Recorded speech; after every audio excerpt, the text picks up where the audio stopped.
हां, काय सांगाल सर, आज तुम्ही गेंदालाल मध्ये घरफोडीचा आरोपीला अटक केलेली आहे? बरोबर आहे.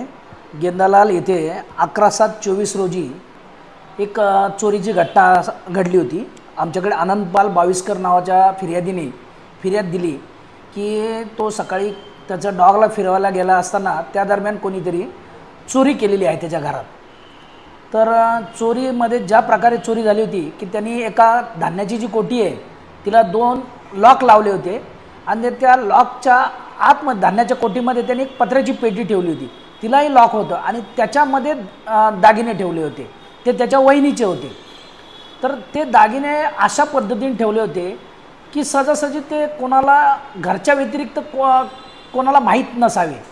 आणि ज्यावेळेस चोरी झाली तर त्यावेळेस घरात इतर काही विस्कटलेलं आढळून आलं नाही. तर आम्हाला थोडासा डाऊट होता की हे कोणीतरी त्याच्या घरच्यांनीच केलेलं आहे. तर त्या दृष्टीने आमचा तपास चालू होता.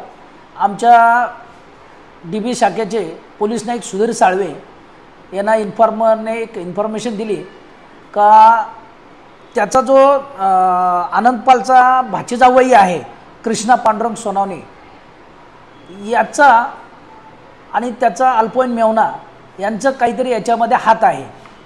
मग त्या दृष्टीने आम्ही आज रोजी त्यांना ताब्यात घेतलं आणि केलेल्या चौकशीत ह्या कृष्णा पांडुरंग सोनावणे हा जो आनंदपाल उर्फ आबा बाविस्करचा भाचा आहे यांनी सांगितलं की त्याचा जो सक्का सासरा आहे त्याच्या सक्क्या सासऱ्याला त्याच्या आजारपणात कूलर पाहिजे होतं आणि ते कूलर आणलं असताना ह्या आबा बाविस्करने ते जबरदस्तीने काढून नेलं आणि अशा प्रकारे म्हणजे त्या कारणामुळे त्याचा राग होता आणि त्या रागातून ह्या कृष्णा पांडुरंग सोनावणे यांनी याला धडा शिकवायचं ठरवलं आणि त्यांनी आणि त्याच्या त्या अल्पवयीन मेवण्याने ही सदरची चोरी केली होती. याच्यामध्ये चोरीला गेलेले मंगळसूत्र, एक मोठं मणिमंगळसूत्र, एक छोटं 2 कानातले कर्णफुले असा जो 100% माल होता तो मिळून आलेला आहे.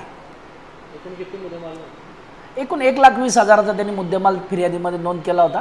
तो संपूर्ण मुद्देमाल मिळालेला आहे. आरोपीचं नाव काय सर? आरोपी कृष्णा पांडुरंग सोनावणे. नाही, एक अल्पवयीन आहे, त्याचं नाव उघड करता येणार नाही आपल्याला.